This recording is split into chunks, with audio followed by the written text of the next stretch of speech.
हरे कृष्ण. श्रीमद भगवद गीता जशी आहे तशी, अध्याय 12. अध्यायाचं नाव आहे भक्ती योग.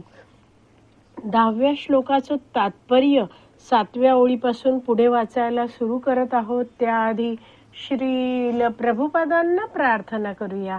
हे श्रील प्रभुपाद, आम्ही भगवद्गीता हा ग्रंथ वाचून समजून घेण्याचा प्रयत्न करीत आहोत. त्यासाठी आम्हाला आशीर्वाद द्या. धन्यवाद प्रभुपाद. कोणत्याही कार्यासाठी भूमी, भांडवल, संघटना आणि परिश्रमाची आवश्यकता असतेच. अगदी कोणतंही आपण कार्य केलं तर भूमी, जमीन, काहीतरी जमीन आवश्यक आहे जिथे आपण कार्य करू शकतो. भांडवल, पैशाची आवश्यकता आहे. संघटना, अनेक सारे लोक ते कार्य करण्यासाठी आवश्यक आहेत.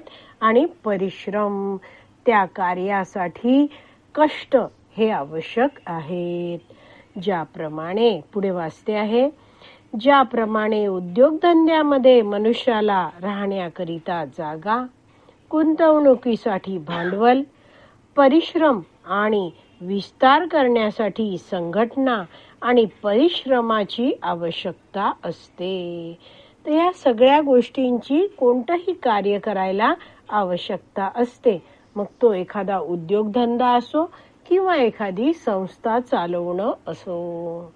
पुढे वाचते आहे, त्याचप्रमाणे या गोष्टीची कृष्ण सेवेमध्येही आवश्यकता असते. यामधील प्रमुख भेद म्हणजे सांसारिक कर्म हे इंद्रिय तृप्तीकरिता केले जाते.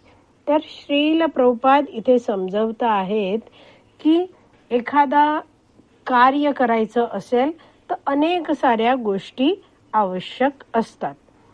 सांसारिक कर्म करत असतो व्यक्ती तेव्हा त्यामध्ये इंद्रिय तृप्तीचा भाव असतो. मात्र जेव्हा कृष्ण सेवा केली जाते त्यावेळी भगवान श्रीकृष्णांच्या संतुष्टी प्रित्यर्थ कार्य करण्याचा भाव असतो. आणि म्हणून पुढे श्रील प्रभुपाद लिहित आहेत ते वाचूया. तथापि तेच कर्म श्रीकृष्णांच्या संतुष्टीकरिता करता येते. असे कर्म म्हणजेच आध्यात्मिक कर्म होय. तर भगवंतांसाठी कार्य आहे ते कसं आहे? आध्यात्मिक कर्म आहे. प्रत्येक कार्य आपण अतिशय जबाबदारीने करावं. असं म्हटलं जातं की रिस्पॉन्सिबिलिटी इज रिअलायझेशन. तर जेव्हा एखादा व्यक्ती व्यवस्थितरित्या भक्त संघामध्ये भगवंतांची सेवा करतो तेव्हा त्याने ती सगळं कार्य काळजीपूर्वक केलं पाहिजे. आणि जेव्हा व्यक्ती सगळी अशी भक्तिमय कार्य जबाबदारीने काळजीपूर्वक करेल तेव्हा हळूहळू त्या व्यक्तीला, त्या भक्ताला रिअलायझेशन व्हायला लागतं. म्हणजेच आत्मसाक्षात्कार व्हायला लागतो. तर पहिले तर व्यक्ती आहे तो शरीराने कार्य करतो. भगवंतांसाठी अशा रीतीने शरीराने कार्य केल्याने मन सुद्धा शुद्ध होत जातं आणि मग आत्मसाक्षात्कार व्हायला लागतो. यासाठी एकदा श्रील प्रभुपादांच्या शिष्याने एक उदाहरण दिलं होतं, ते जाणून घेऊया. तर प्रभुपादांचे शिष्य आहेत हे परमपूज्य कदंब कानन महाराज. ते जेव्हा अगदी भक्तीच्या सुरुवातीच्या काळात वृंदावनात होते तेव्हा ते गृहस्थ आश्रमात होते. तेव्हा ते आपलं जे वृंदावनचं मंदिर आहे त्या मंदिराच्या गोविंदा रेस्टॉरंटमध्ये सेवा करायची. मोठ्या उत्साहाने ते त्या रेस्टॉरंटमध्ये सगळी कार्य करायचे. बरेच वर्ष त्यांनी हा गोविंदा रेस्टॉरंट आहे ते चालवलं, त्यात सेवा दिली. पुढे पुढे अनेक सारे सेवक त्यांच्या मदतीला आले आणि मग हे जे कदंब कानन महाराज आहेत त्यांनी ज्यावेळी ते गृहस्थ होते त्यावेळेचा हा प्रसंग आहे. तर त्यांनी ही सगळी स्वतःवरची जबाबदारी आहे ती इतरांवर सोपवली आणि ते प्रचार कार्यासाठी त्या कार्यापासून, गोविंदा चालवण्यापासून बाजूला झाले. इतका काळ त्यांनी भगवंतांप्रती शारीरिक सेवा केली होती. त्यानंतर याबद्दल सांगताना परमपूज्य कदंब कानन महाराज सांगतात की मी नंतर प्रचार करायला लागलो. तर मी स्वतःचा अभ्यास करायला लागलो. श्री चैतन्य चरितामृत या ग्रंथाचं वाचन करायला लागलो.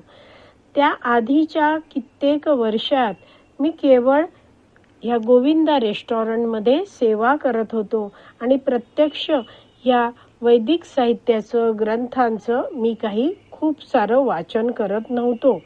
मात्र आता मला बराच वेळ मोकळा मिळत होता आणि त्यामुळे मी या ग्रंथांचा अभ्यास करायला सुरुवात केली आणि मला त्यात खूप रस वाटायला लागला. तर हे उदाहरण देऊन आपण समजू शकतो की अगदी भक्तीच्या सुरुवातीच्या काळात मन अस्थिर असतं. त्यामुळे हे जे वैदिक ग्रंथ आहेत त्यामध्ये मन तितकंसं रमू शकत नाही. पण जेव्हा व्यक्ती भगवंतांच्या सेवेत शारीरिक कष्ट करतो तेव्हा हळूहळू त्याचं मन शुद्ध होतं आणि तेच जे वैदिक साहित्य आहे ते वाचण्यामध्ये व्यक्तीला रस वाटायला लागतो.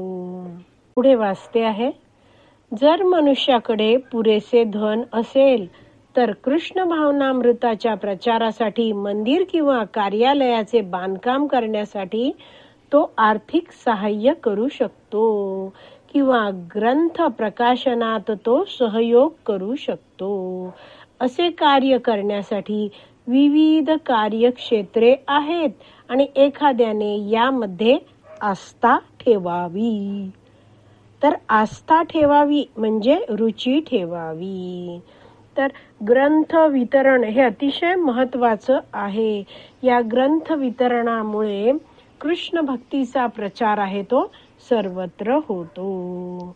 तर जर आपण या गोष्टीमध्ये रुची ठेवली, आस्था ठेवली तर आपल्याला जाणीव होते की हे सगळं महत्वाचं आहे, या सगळ्या सेवा महत्वाच्या आहेत आणि मग आपण मदतीचा हात पुढे करू शकतो. पुढे वाचते आहे, मनुष्य आपल्या कर्मफळांचा त्याग करू शकत नसेल तर कृष्ण भावनेच्या प्रचारार्थ तो आपल्या कर्मफळांचा भाग अर्पण करू शकतो.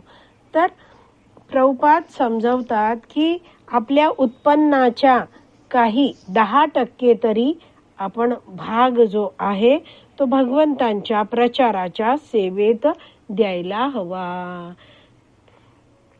पुढे वाचते आहे, कृष्ण भावनेच्या प्रचारासाठी स्वेच्छेने केलेल्या या सेवेमुळे मनुष्याला भगवत प्रेमाच्या उच्चतर अवस्थेप्रत उन्नत होता येते व या अवस्थेची प्राप्ती झाल्यावर तो मनुष्य परिपूर्ण होतो.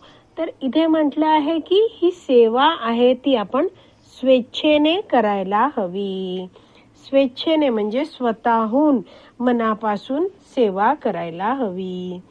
तर यासाठी वरिष्ठ भक्तांचं मार्गदर्शन आवश्यक आहे. भक्तीमध्ये आपल्या मनाला वाटेल तशी आपण सेवा करायची नाही, तर वरिष्ठ जसे सांगतात तशी आपण सेवा करायची आहे. तर अशा प्रकारे व्यक्ती जर भगवंतांसाठी कर्म करायला लागला तर हळूहळू त्याचं मन शुद्ध होतं आणि भगवत प्रेमामध्ये उच्चतर अवस्थेमध्ये तो उन्नत होऊ शकतो. तर अशा प्रकारे आपण हा 10वा श्लोक आहे तो वाचून पूर्ण केला आहे. आज आपण इथेच विराम देऊया. श्रीमद भगवत गीता की जय. श्रील प्रभुपाद की जय. हरी बोल.